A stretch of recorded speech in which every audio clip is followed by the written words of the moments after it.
Students,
are you able to hear me?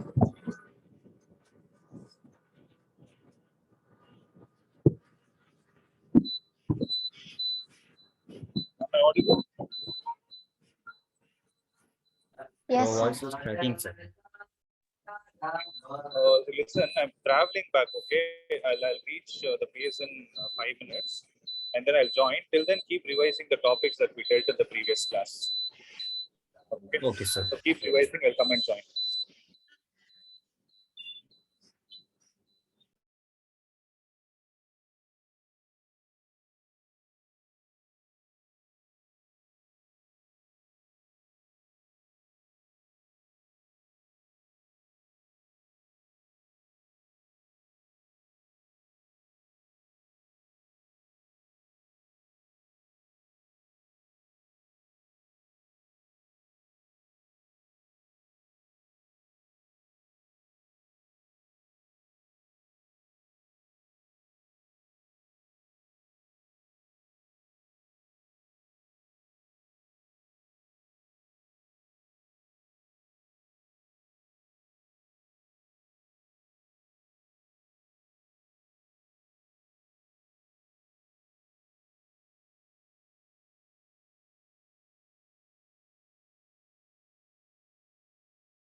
Good evening, students.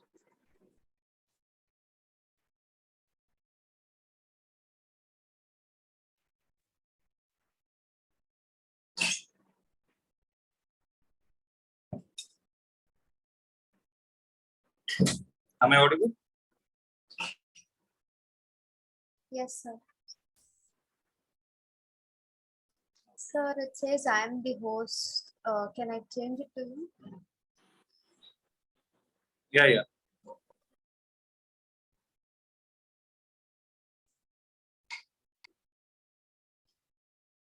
Got it.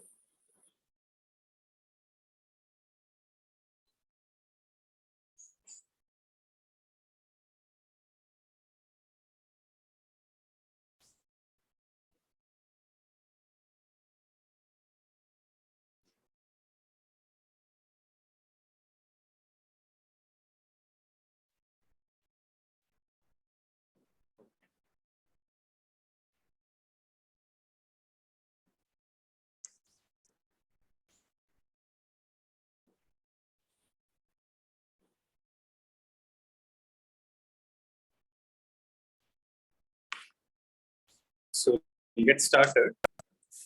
So what was the last topic we discussed in the previous class? We saw the relation between focal length and radius of curvature, right, of a spherical mirror. Is that right?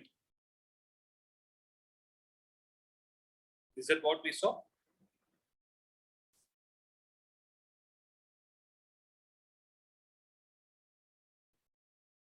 Yes, sir.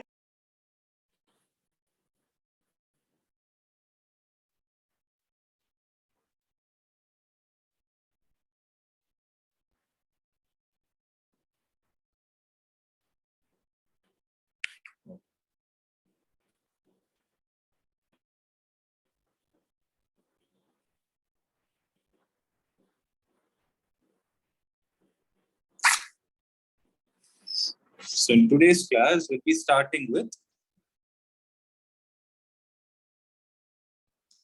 the next concept, that is mirror formula. 1 minute. We'll start with mirror formula for spherical mirrors.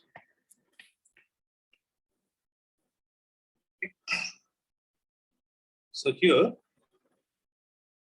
before we see this, you need to know the concept of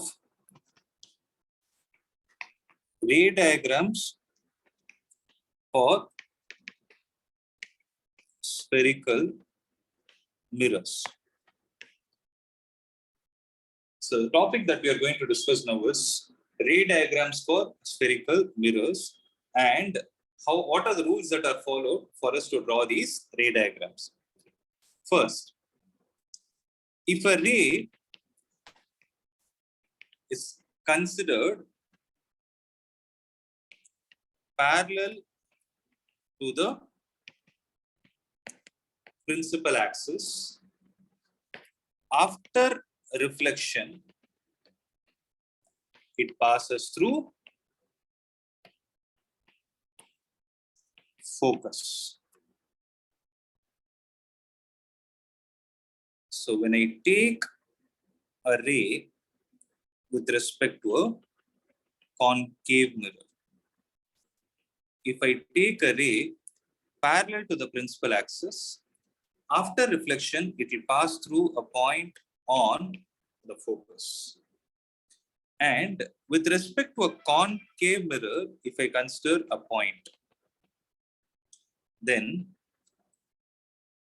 if I consider a ray parallel to the principal axis, after reflection, it will get deviated away from the mirror in such a way that when you try to extend it in the backward direction, it will appear as if the reflected ray has got originated from the focus.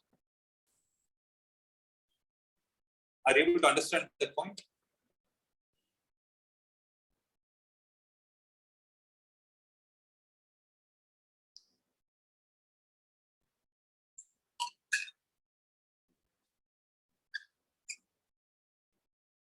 Is this point clear?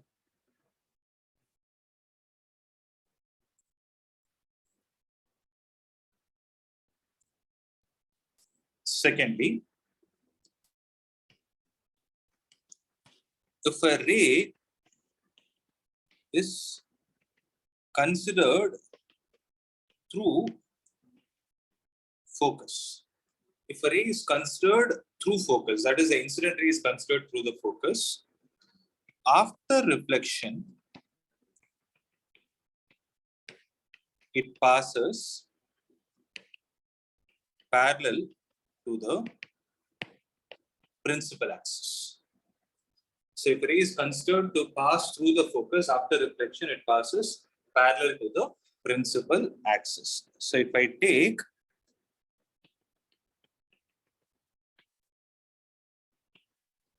a ray through the focus, let's say there is a focal point, then after reflection, it passes parallel to the principal axis. Whereas with respect to a convex mirror, if I take a ray to virtually hit or pass through the focus, after reflection, it will start passing back parallel to the principal axis. Is this point clear?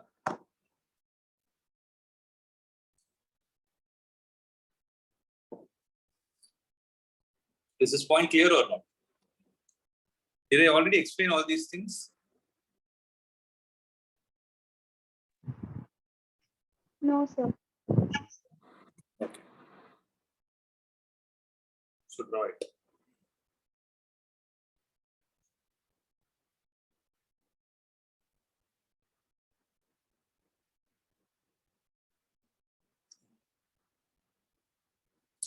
So moving on to the third point. If a ray is incident through the center of curvature, if a ray is incident through the center of curvature, it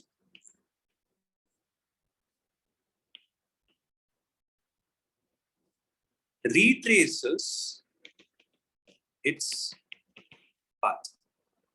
So if a ray is incident through the center of curvature, it retraces its path.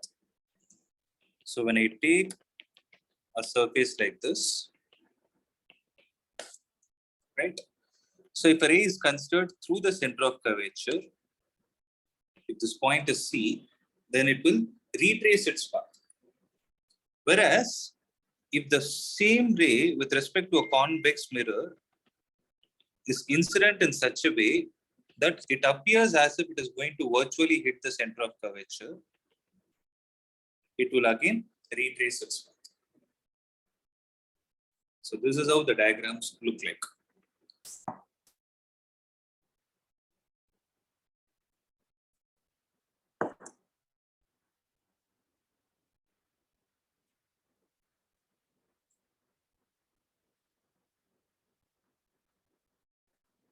And the last Sir, can you show the second one? what should I show? Second one, sir.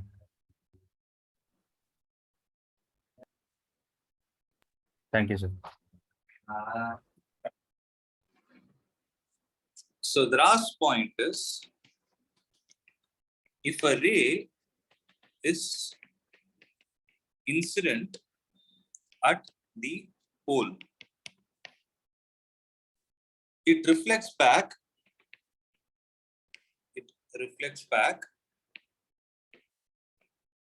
symmetric with respect to the principal axis.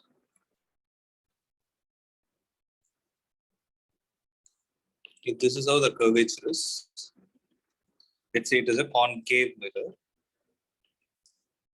If there is a ray hitting the pole at this point, right? If this angle is theta, then the principal axis itself will start behaving like the normal, right? Then the reflected ray will get bent in such a way it will make the same angle theta with respect to the principal axis. So that is why I mentioned it will reflect back symmetric with respect to the principal axis, whereas if it is a convex mirror, when the ray is hitting the surface, when this angle is theta, it reflects back at the same angle theta, like this. So this is also symmetric with respect to the principal axis.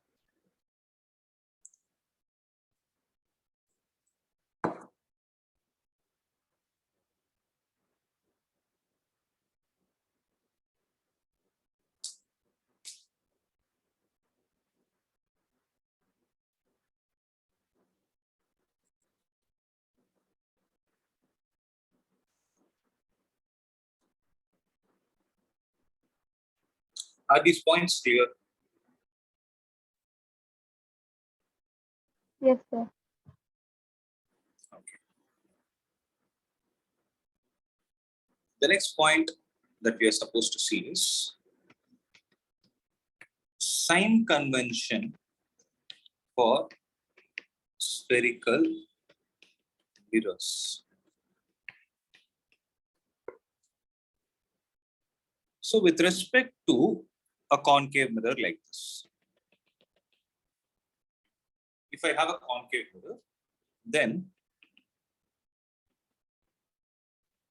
if I take the point P, which is a pole itself as the origin, then I can imagine it to be divided into 4 quadrants by virtually drawing a perpendicular, right? So if I take any distance that is measured on the left-hand side, I will consider it to be negative. And any distance measured on the right-hand side is considered to be positive. Similarly, any distance considered in the upward direction is considered to be positive. Any distance measured in the downward direction is considered to be negative. So in a similar context, what I can do is,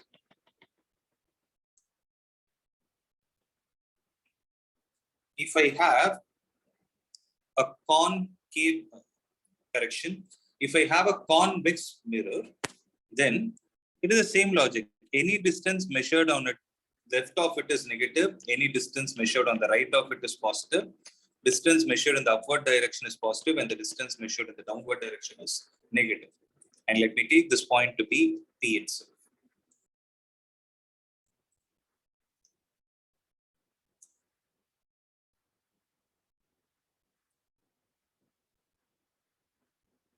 Right. So this is a very, very, very important topic.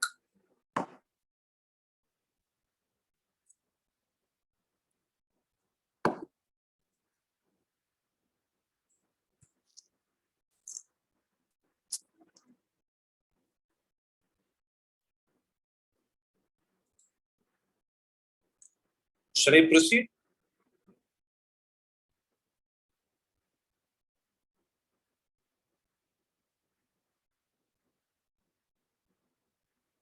Shall I proceed or not? Yes, sir. Yes, sir. The next topic that we are going to see is derivation of spherical mirror formula.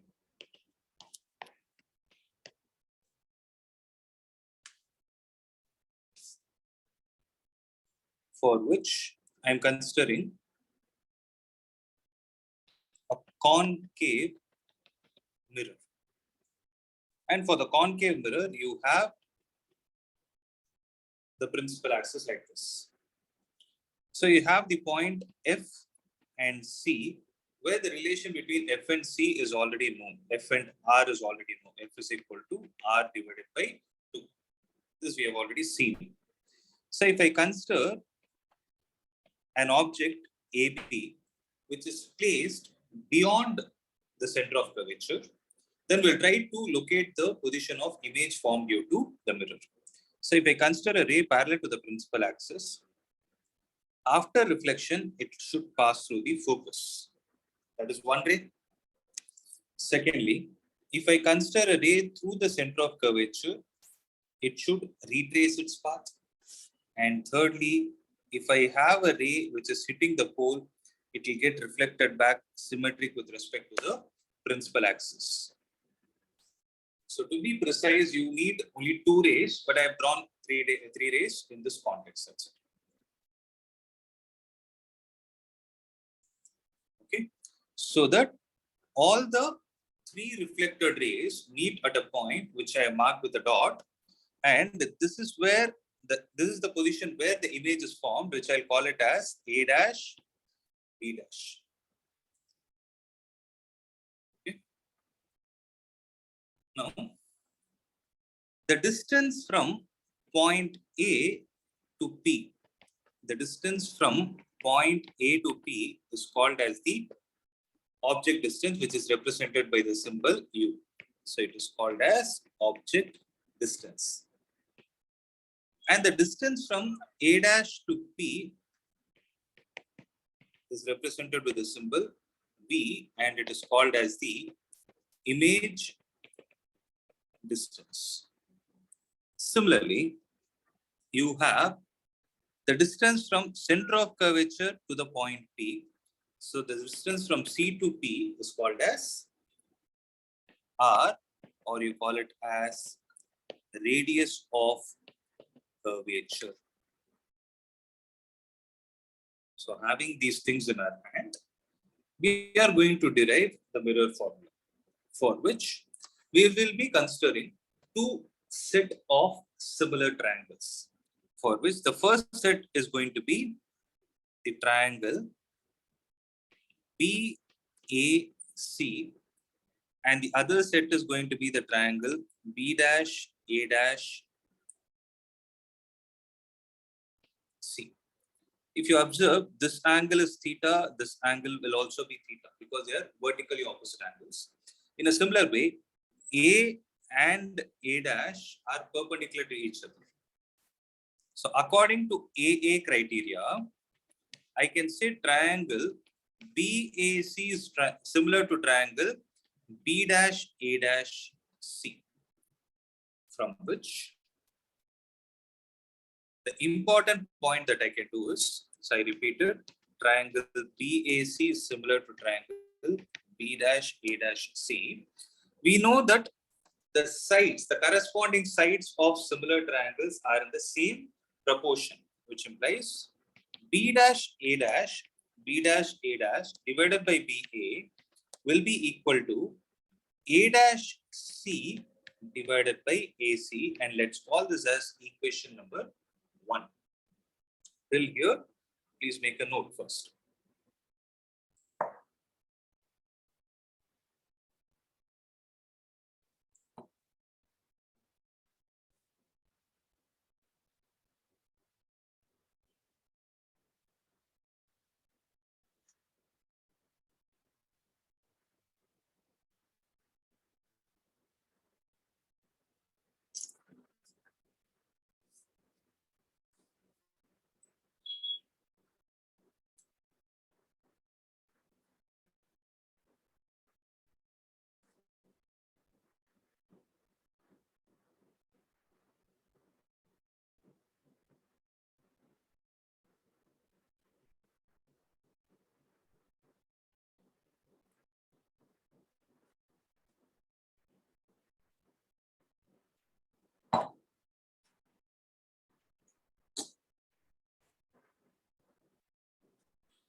Is it clear?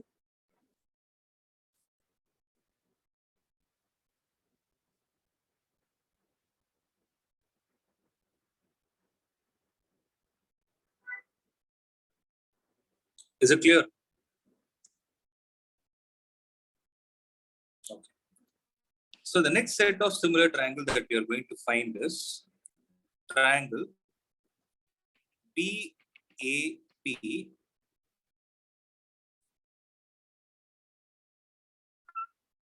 and triangle B dash A dash P. So if you observe, angle P is the same. Why is it so? Because this angle is theta, this angle is also theta. In a similar way, angle A and A dash are 90 degrees. So from this, we can conclude that these two triangles are similar, which implies triangle B dash A dash P is similar to triangle BAP, which implies B dash A dash divided by BA is equal to A dash P divided by AB, which I will call it as equation number 2.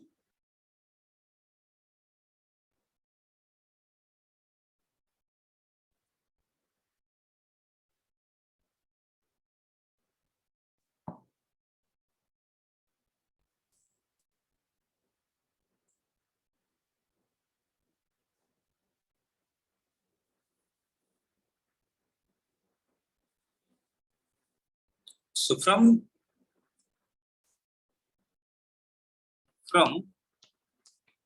1 and 2, we can conclude that A dash C divided by AC, A dash C divided by AC is equal to A dash P divided by AB. But what is A dash C? So if you see, A dash C is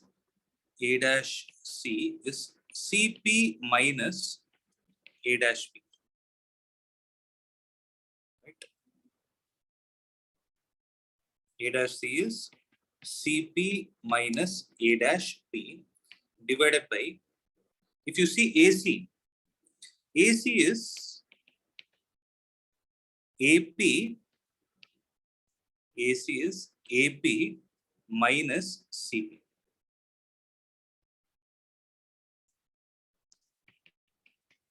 AP minus CP. This will be equal to A dash P divided by AP. So from this, what I can conclude is, we know that CP is R, but with a negative sign, because it is measured on the left of the mirror. Minus R, minus already here. What is A dash P? A dash P is V, minus of minus V divided by, what is AP? AP is minus U minus CP is minus R is equal to A dash P is what? A dash P is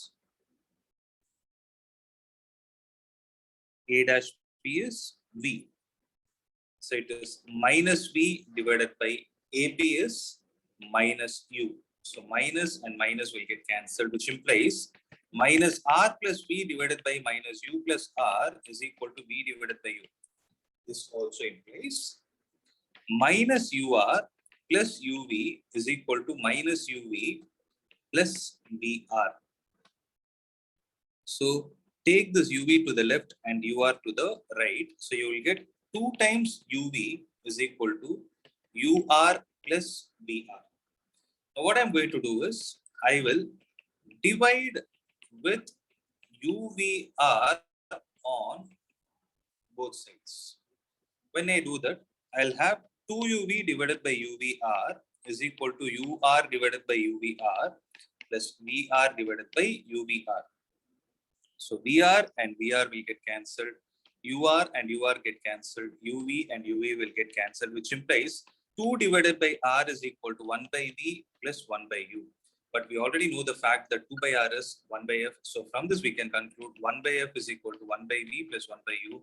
And this is what is called as the mirror formula.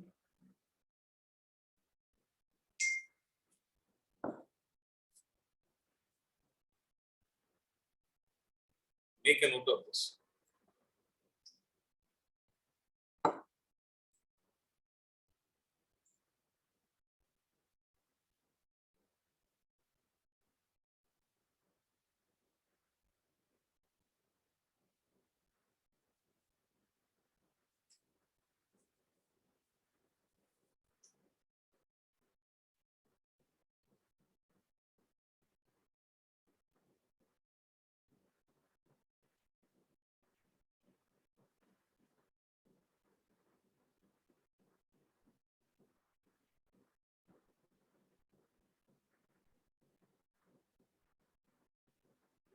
So let me know once you're done.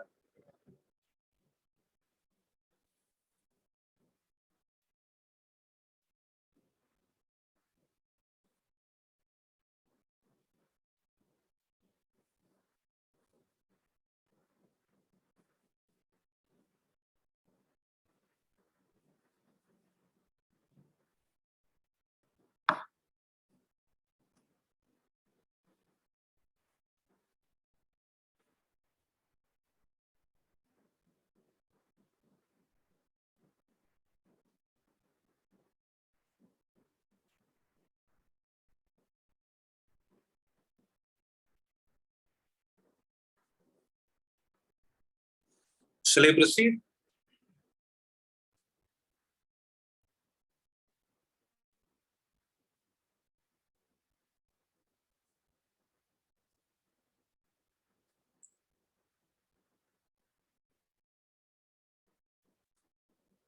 Shall I proceed? Yes, sir. Sir, can you show the previous slide? Sir, before this, the diagram.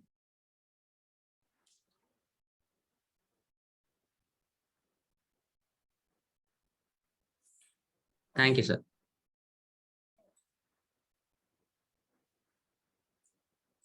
So the next concept attached to mirror formula is linear magnification of a spherical mirror. So the definition is,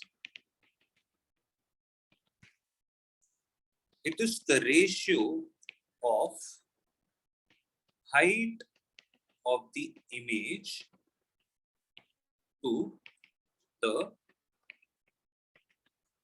height of the object. So mathematically, linear magnification is represented with the symbol small m.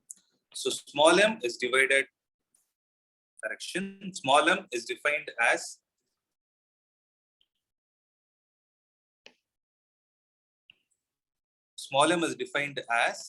hi divided by h naught. Okay.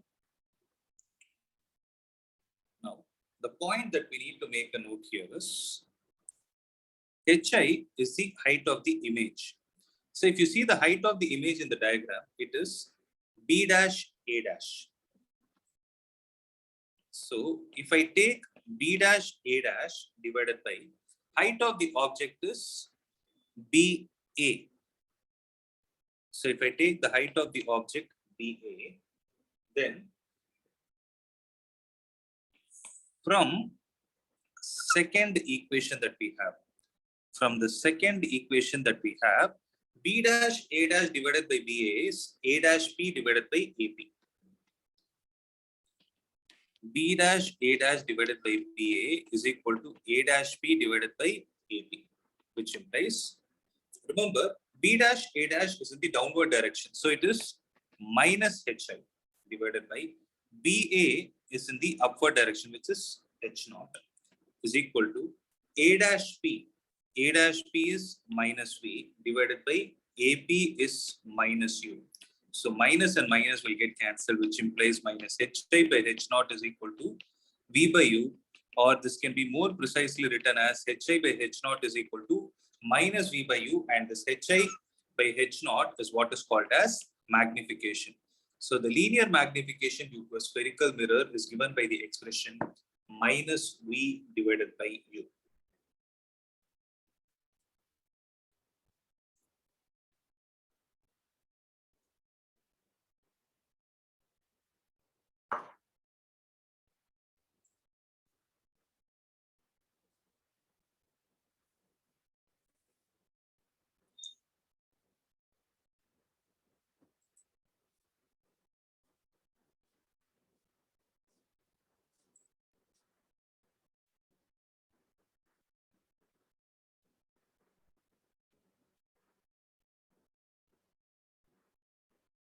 So let me know once you're done.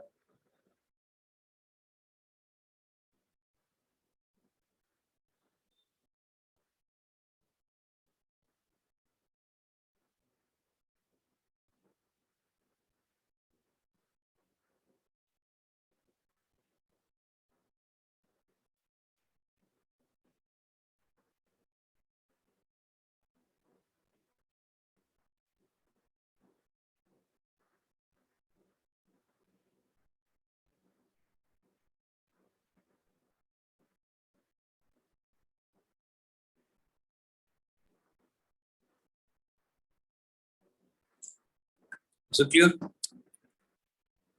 Shall I proceed?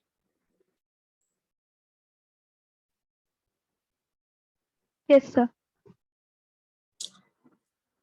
Here, an important point to be noted is important note. First thing is, there are a total of 8 ray diagrams for concave and convex mirror put together. Secondly,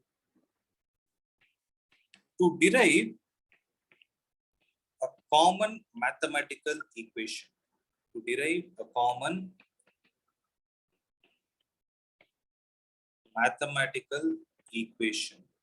for all mirrors sign convention should be used while deriving the expression. Sign convention should be used while deriving the expression. And the third important point is sign convention should be used while solving problems as well. So these are the three important points which we need to have in our mind always. So what is it? First thing is there are a total of 8 ray diagrams for both concave and concave mirror put together. Second is to derive a common mathematical equation for all mirrors, we need to use a sign convention during the derivation, and the same sign convention should be used while solving the problems as well.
Yes, is it clear?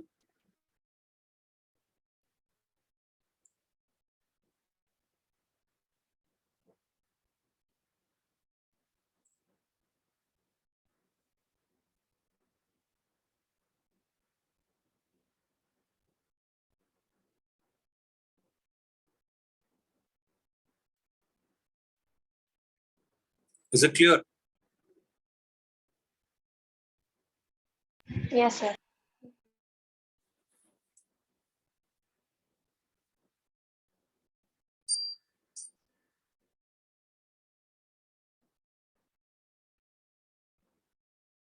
Okay. Next is. So with this, we come to the end of the concept of reflection of light. So the next concept that we are supposed to discuss is refraction of light.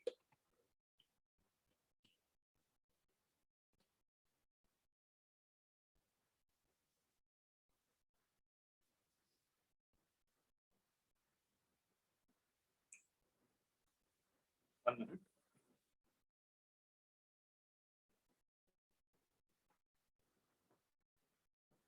So the next concept that we need to discuss is refraction of light.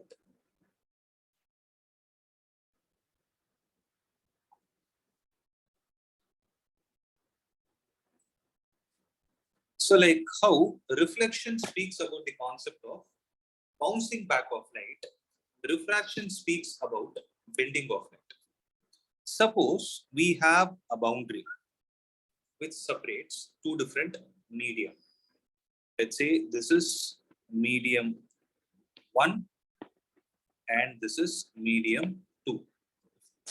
When light ray is incident on the boundary and at the point of incidence, if you draw a normal, right, then this angle is called as the angle of incidence and the ray is called as the incident ray. Suppose the boundary is in such a way that it is differentiating two different media. For example, let's say this is air medium and let's say this is water medium, for instance. Okay. Definitely the nature of both the media are different because they are different substances altogether. Suppose this boundary was not there, the light would have started to continue moving along the initial path of it. So that would have been the extended path, which I can call it as actual path. But since light is traveling from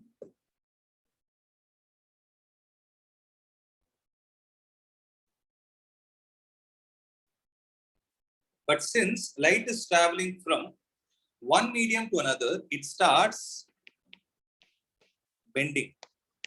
So when I say it starts bending, means it can either take an anti-clockwise turn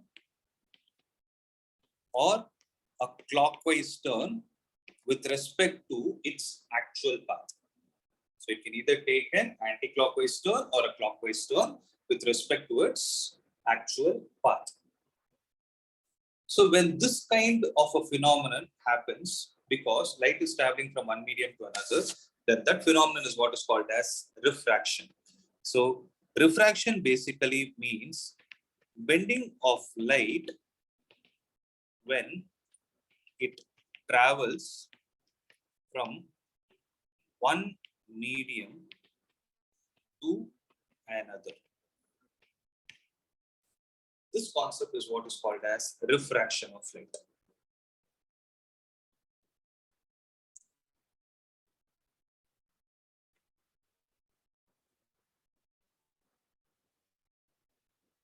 It is very simple.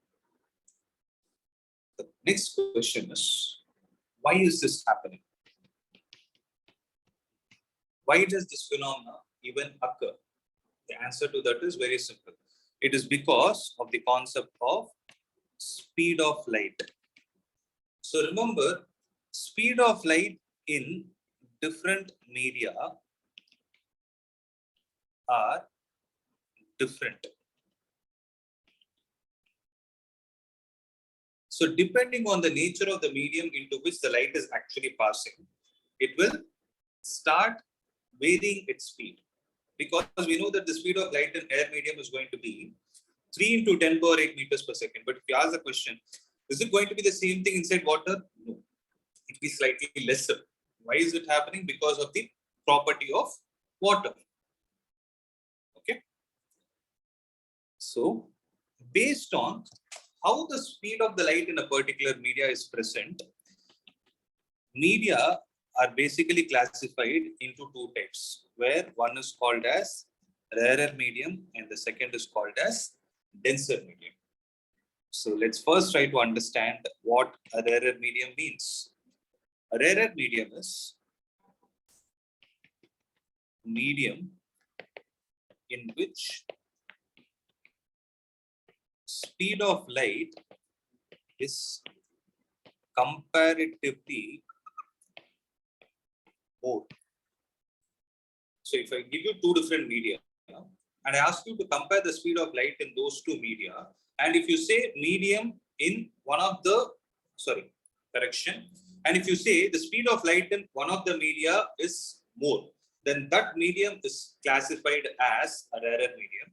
And on the contrary, what will happen to the denser medium? It is the medium in which speed of light is comparatively less. So if the speed of light is comparatively less, you call that as a denser medium.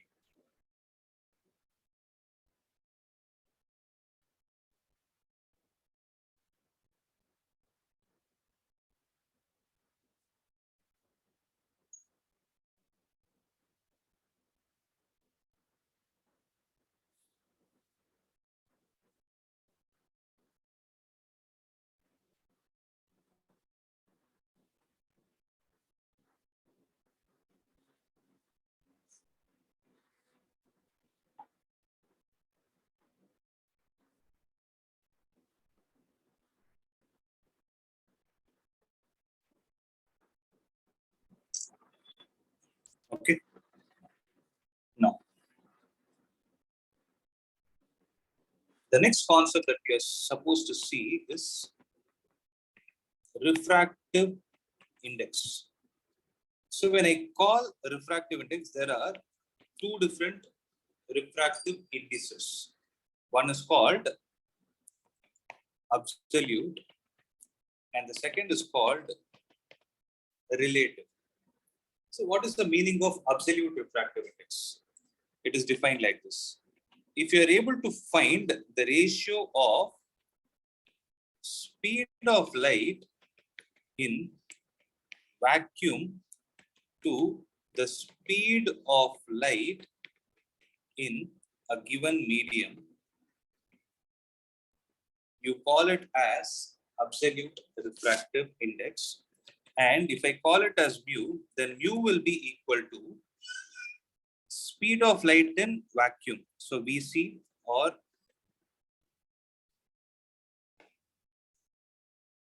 I can say mu is equal to C divided by V, where C is the speed of light in vacuum and V is the speed of light in the given medium.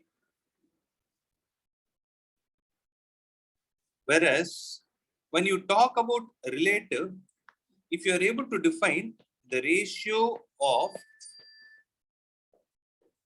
speed of light in medium 2 is to medium 1, then you write it like this: mu 21 is equal to V1 by V2. Or I can say mu2 divided by mu1 is equal to V1 divided by V2. Or mu1 by mu2 is equal to V2 divided by V1. Because if you observe from the absolute refractive index, I'm able to understand that refractive index is inversely proportional to V. So mu2 by mu1 will be equal to V1 by V2, or mu1 by mu2 will be equal to V2 divided by V1. And this parameter is called as relative refractive index.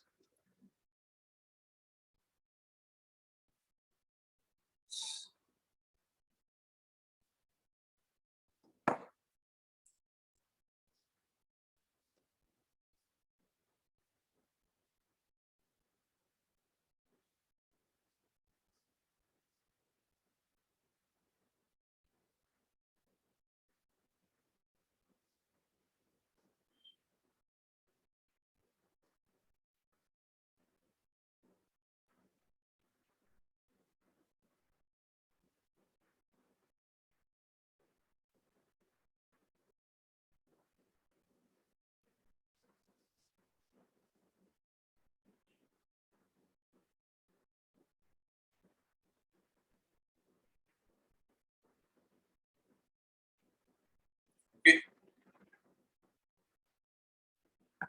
So based on this, we will be seeing a law which is called as Snell's law, about which we will discuss in the next class. But before that, is there any doubt from today's session?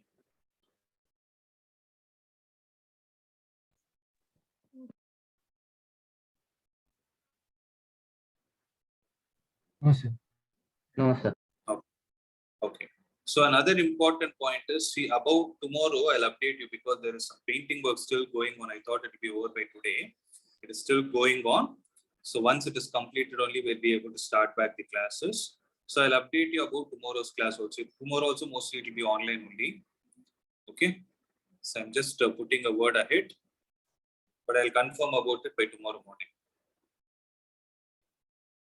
Okay. So till then, keep revising. I'll try to inform you before your school time itself, even before you leave the school. If possible, by tonight itself, I'll confirm. Or else we'll do one thing. For safer side, it's okay. Tomorrow also it's going to be online only. Because I'm not sure if the work will be completed. So tomorrow also it's online, and be prepared. Okay. So that's it from my side. We'll wind up.